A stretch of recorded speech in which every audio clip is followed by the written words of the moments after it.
Employability skills देख रहे हैं। क्लास 9th है, इंफॉर्मेशन टेक्नोलॉजी। कोड है 402 और यूनिट नंबर है 5। ये ग्रीन स्किल्स के बारे में बात कर रहे हैं। इसमें पहला सेशन है सोसाइटी एंड एनवायरनमेंट। तो जो प्राकृतिक संसाधन है उनके अलग अलग प्रकार हैं, यानी कि काफी सारे फॉर्म में आते हैं।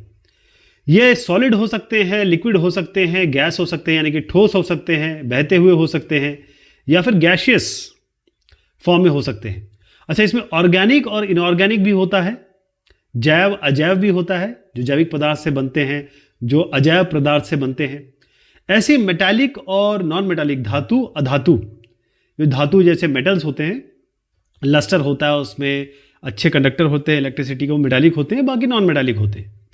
तो अगर आप यहाँ देखें, जो लैंड रिसोर्सेज हैं और जो हमने अलग अलग नेचुरल रिसोर्सेज की बात की, उसमें ये सारे आते हैं। लैंड रिसोर्सेज की जहाँ तक बात है कि हम ज़मीन, लैंड रिसोर्स मतलब ज़मीन, और ये जो संसाधन है इसका हम क्यों उपयोग करते हैं। एक तो हम खाना इसमें पैदा करते हैं, यानी हमारा जितना भी एग्रीकल्चर होता है वो एग्रीकल्चर कहाँ हो रहा है, इन ज़मीन में तो होगा, लैंड में ही होगा। और इसके अलावा रिक्रिएशन है, अगर आप खेलना चाहते हैं तो आपको एक ग्राउंड चाहिए, यहाँ आप खेलेंगे। बहुत सारी चीज़ है, जैसे आपको बिल्डिंग बनानी है, कोई स्टेडियम बनाना है।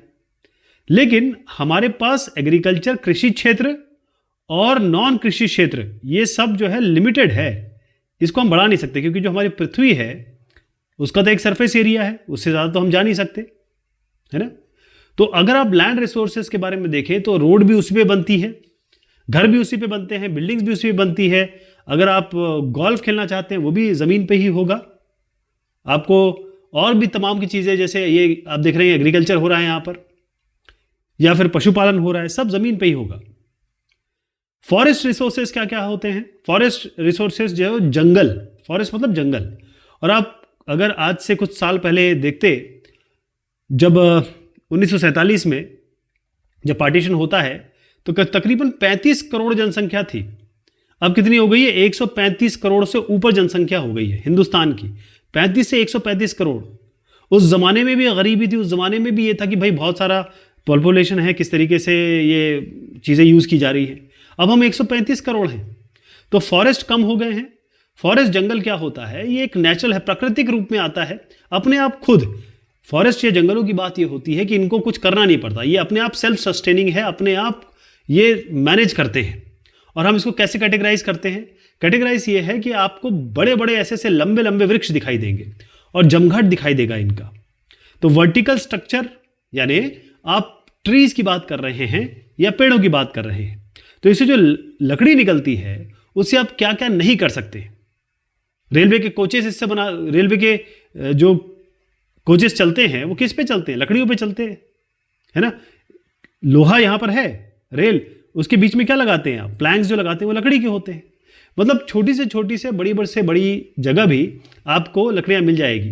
जैसे आपका बोर्ड बनते हैं आजकल, वैसे तो आजकल एल्यूमिनियम वगैरह के हो गए हैं, हल होते थे पहले, तो सारी चीज़ें होती है। इसके अलावा अगर आप थोड़ा सा दूर दराज में निकल जाएं तो ये जो लकड़ियाँ हैं यही यूज़ होती है खाना बनाने के लिए। और जो ठंडे इलाकों में चले जाएं तो लोग इन लकड़ियों को जलाते हैं अपने आप को वार्म रखने के लिए, गर्म रखने के लिए, सिगड़ियाँ जलाते हैं। तो कोई भी चीज़ की बात करें, tannin, gum, drugs, spices, insecticide, waxes, honey, horns, musk, ivory, hide, जितने भी हैं वो कहाँ से आते हैं? वो जंगल में रहने वाले फ्लोरा और फौना से आते हैं। फ्लोरा क्या हो गए? फ्लोरा मतलब पेड़ पौधे जो फ्लावर देते हैं। फौना क्या हो गए? ये जानवर हो गए। तो सब यहीं से आता है। तो ये सारे जो मैंने नाम लिए, जैसे आप एक आध दो बताता हूँ, जैसे शहद हो गया, या आपकी जो मेडिसिन हो गई, और उसके अलावा इंसेक्टिसाइड, कोई भी आप वैक्स की बात करें, मोम की बात करें, तो ये सारी की सारी चीज़ें वहीं से आती हैं। वाटर रिसोर्सेस, वो संसाधन जो हम पानी, जिसमें पानी होता है, पानी की बात हो रही है यहाँ पे, है ना। तो वाटर यानी कि पानी, अगर आप देखें तो ये कुल मिला के पूरे ग्लोब का, अगर इस तरीके से मैं पृथ्वी बनाऊं तो 3/4, 3/4 भाग, यानी 75% से भी ऊपर हमारा जो पूरा अर्थ है उसमें क्या है? पानी पानी है। और पानी ही पानी 75% बहुत बड़ा अमाउंट होता है, बहुत बड़ा नंबर होता है। पूरा का पूरा अर्थ सरफेस 75% पूरा दिया, 3/4 कहेंगे, 3/4 ये पूरा अर्थ सरफेस में पानी ही पानी है। और पानी अगर आप सोचें, आप खाने के बगैर तो नहीं रह सकते कुछ दिन तक, तो पानी के बगैर कैसे? पानी के बगैर तो आप शायद 4 घंटे 5 घंटे भी नहीं रह पाएंगे, एकदम गला सूख जाता है। खाने के बगैर आप रह सकते हैं। तो वाटर रिसोर्सेज में क्या आता है? वाटर रिसोर्सेज में आपकी ये नदियां आती हैं, आपके लेक्स आते हैं, लेक्स तालाब जिसे हम कहते हैं, ओशंस आते हैं, साथ हमारे महासागर हैं। इसके अलावा जो ज़मीन के नीचे है, ग्लेशियर्स हैं या ज़मीन के नीचे पानी है, वो भी सब इसमें आता है। और पानी के बगैर तो एग्रीकल्चर ही नहीं हो सकता, एग्रीकल्चर नहीं हो सकता, यानी कृषि नहीं हो सकती। इंडस्ट्रीज अगर आप देखें तो इंडस्ट्रीज में पानी की बहुत ज़रूरत होती है। जब आपके घर में नहाने धोने के लिए, खाना बनाने के लिए, थोड़ा आनंद लेने के लिए आपको ज़रूरत पड़ती है। और जितनी भी एनवायरमेंटल एक्टिविटीज़ हैं, चाहे आप पेड़ों को देखें, उनको पानी चाहिए, सबको, जानवरों को, सबको पानी चाहिए। मिनरल रिसोर्सेज क्या होते हैं? मिनरल का मतलब ये होता है खनिज। तो वो खनिज जो आपको ज़मीन के ऊपर या ज़मीन के नीचे मिलते हैं, और वो खनिज बहुत ज़रूरी होते हैं कई चीज़ों के लिए। ये अपने आप में सॉलिड, लिक्विड, गैस फॉर्म में मिलते हैं आपको। अर्थ क्रस्ट का मतलब ये होता है, जो पृथ्वी है ना, इसकी जो ऊपरी परत है, इस ऊपरी परत को हम अर्थ क्रस्ट कहते हैं। यहां पे ये मिलता है। और सबसे बड़ी बात ये अपने आप ही बनता है, इसमें हमारा कोई रोल नहीं होता, अपने आप बनता है, राइट।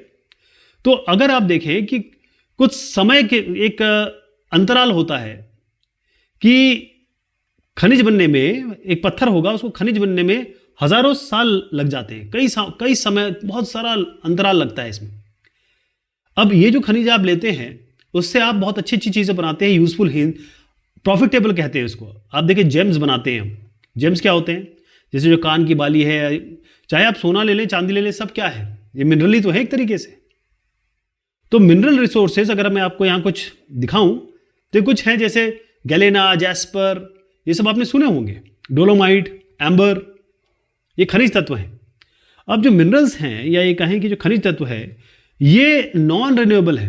अब आप बोलेंगे ये जब प्राकृतिक रूप में आ रहे हैं तो फिर नॉन रिन्यूएबल कैसे हो गए? नॉन रिन्यूएबल मतलब ये होता है कि जो अपने आप, रिन्यूएबल मतलब ये होता है जो कभी खत्म नहीं होंगे, या फिर ये कहें कि अपने आप को जनरेट कर लेते हैं, जैसे हवा, पानी, ये सब। नॉन रिन्यूएबल मतलब ये होता है एक बार आप खा गए, एक बार आपने यूज़ कर लिया तो वो दोबारा नहीं आएंगे। तो आप कहेंगे मिनरल्स तो प्रकृति दे रही है, फिर कैसे नॉन रिन्यूएबल हुआ? ये इसलिए क्योंकि इसको बनने में हज़ारों साल लगते हैं, जो मैंने अभी आपको बताया। चाहे आप लोहा लें, कॉपर लें या एल्यूमिनियम लें, जो भी आप लें। और नॉन मेटल्स में क्या आते हैं? ये सब धातु हैं। धातु में कुछ प्रॉपर्टी होती है, इलेक्ट्रिसिटी ये कंडक्ट करते हैं, लस्टर होता है इसमें, और इनको ये मैलेबल होते हैं, डक्टाइल होते हैं, वायर बना सकते हैं इनको, पतली शीट में आप पतली शीट्स बना सकते हैं इसकी। नॉन मेटल में ऐसा नहीं है। तो ये सब जितने मैंने बताया ना, इसमें धातु में मेटल भी है, नॉन मेटल भी है, और इन सब से बहुत अच्छी चीज़ें निकाली जाती है। जैसे नमक आप जो खाते हैं, जिप्सम, क्ले, मिट्टी, सैंड, रेत, इसके अलावा फॉस्फेट्स, राइट।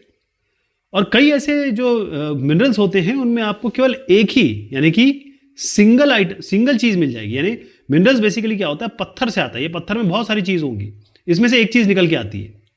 तो मिनरल का अगर मैं आपको क्लासिफिकेशन दिखाऊं ये खनिजों का, तो मेटालिक होता है। मेटालिक मतलब जिसमें जो मैंने प्रॉपर्टी बताई वो होती है।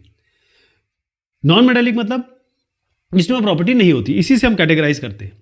कई सारे एनर्जी मिनरल्स होते हैं जो एनर्जी देते हैं, मतलब कोल अगर जलाएंगे आप तो एनर्जी मिलेगी। कोयला है बेसिकली ये। पेट्रोलियम, नेचुरल गैस, ये सारी क्रूड ऑयल से आती है, जिससे आपकी गाड़ियाँ चल रही हैं। ये सब चीज़ें आपके एनर्जी मिनरल्स में आते हैं। बाकी मेटालिक तो मैंने आपको बता दिया, जिसमें आयरन होता है वो फेरस कहलाता है, और नॉन फेरस जिसमें आयरन नहीं होता है। और कई ऐसे प्रेशियस होते हैं जो हम हाथों में, उंगलियों में, कान में, नाक में, इसमें पहनते हैं, और बाकी और चीज़ों में भी यूज़ होते हैं।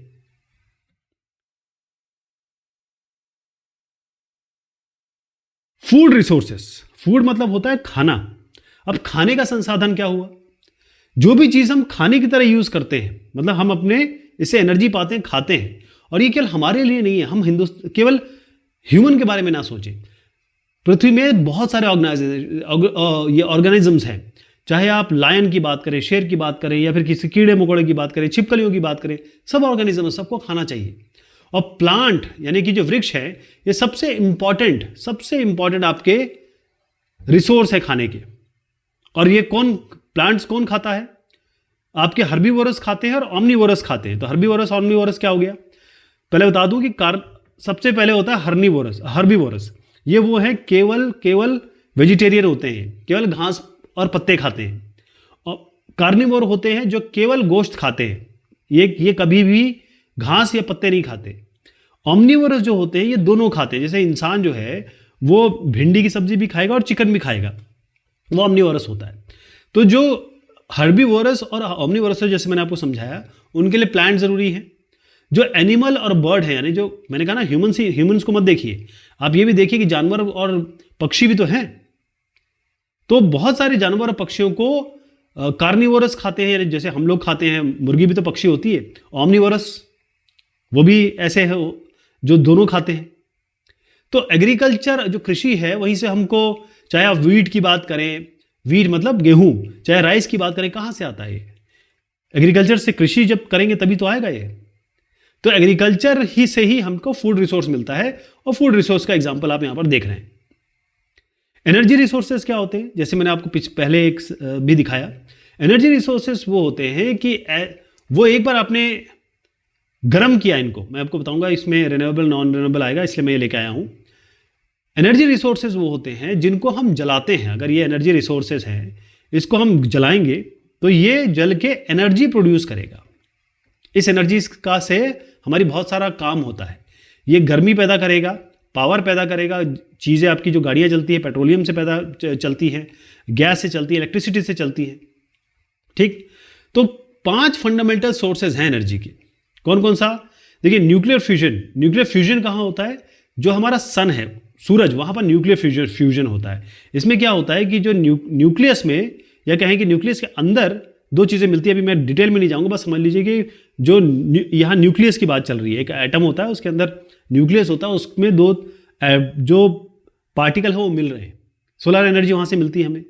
इसके अलावा जो ग्रेविटी है, अर्थ और मून के कारण, मतलब हमारे पृथ्वी और मून के कारण ग्रेविटी है, ये भी एक एनर्जी का सोर्स है। न्यूक्लियर फिशन है, जिसमें क्या होता है कि दो पार्टिकल जो है वो आपस में, या जो एक पार्टिकल है दो भाग में टूटता है। अब इसमें भी डिटेल में नहीं जाएंगे, बस समझ लीजिए न्यूक्लियस में होता है। इसके अलावा जो हमारा अर्थ है, उसके अंदर भी तो एनर्जी है। अगर आप देखें, कहीं ऐसे कुल्लू मनाली जाएंगे तो आपको गरम गरम पानी या धुआं निकलता हुआ दिखाई देगा। ज़मीन के नीचे भी तो एनर्जी है। इसके अलावा जो केमिकल बॉन्ड्स हैं, यानी हम जिसको कोवेलेंट और आयोनिक बॉन्ड कहते हैं, उनमें भी एनर्जी है। तो आज जितनी भी एनर्जी आ रही है वो आ रही है फॉसिल फ्यूल से। फॉसिल फ्यूल क्या हो गया? जैसे आपका ये ऑयल से जो बनता है, बेसिकली क्रूड ऑयल से क्या बनता है? आपका पेट्रोलियम बनेगा, डीजल बनेगा। ये सारी जो है, पेट्रोल से आपकी गाड़ियाँ चलती है, डीजल से गाड़ियाँ चलती है, ट्रेन चलती हैं, सारी चीज़ें इससे चल रही हैं। तो फॉसिल फ्यूल सबसे इंपॉर्टेंट। फॉसिल फ्यूल मतलब ये होता है जो जीवाश्म होता है, यानी कोई जानवर और पेड़ हजारों लाखों साल पहले जो मरे होंगे वो तब्दील हो गए प्रेशर टेम्परेचर के कारण ज़मीन के नीचे। तो जो फॉसिल फ्यूल्स हैं उनके साथ एक बहुत कहें डिसएडवांटेज है, क्योंकि वो नॉन रिन्यूएबल है। नॉन रिन्यूएबल का मतलब क्या हो गया कि भाई वो एक बार आपने यूज़ कर लिया, दोबारा नहीं आएंगे। तो आप ये देखिए, नॉन रिन्यूएबल यहाँ मैंने दिखा रखा है। क्रूड ऑयल हो गया, न्यूक्लियर हो गया, चाहे कोयला हो गया, नेचुरल गैस हो गया। वैसे नेचुरल गैस यहीं से आती है, और जहाँ भी आपको पेट्रोलियम के डिपॉजिट या क्रूड ऑयल के डिपॉजिट मिलते हैं, उसके ऊपर आपको नेचुरल गैस मिलती है। तो बेसिकली ये एक तो सबसे बड़ी बात है कि दोबारा नहीं आएंगे, और सबसे इंपॉर्टेंट बात है कि ये हमको नुकसान पहुंचाते हैं। कोई भी पेट्रोलियम या कोई भी डीजल से चलने वाली गाड़ी, उससे निकलता है धुआं, और जो धुआं जाता है वो इंसान को नुकसान पहुंचाता है। नेचुरल सोर्सेज जो हैं वो उनकी कुछ कैटेगरीज हैं, या कहें कि उनको हम किसी श्रेणियों में रख सकते हैं। और कौन कौन सी श्रेणी है वो? उसमें इनएग्जॉस्टिबल है, एग्जॉस्टिबल है, साथ में आपका और भी है, मैं आपको आगे बताऊंगा। रिन्यूएबल रिसोर्सेज हैं, नॉन रिन्यूएबल रिसोर्सेज हैं। इसके अलावा इसका हम चर्चा भी करेंगे, और फिर ये देखेंगे कि कैसे हम इनको विभेद कर सकते हैं, यानी कि हम इनका बाकायदा डिस्टिंक्शन देखेंगे। लेकिन ये करेंगे हम अगली बार, ठीक है? तब तक शुक्रिया, मेहरबानी आप सभी की।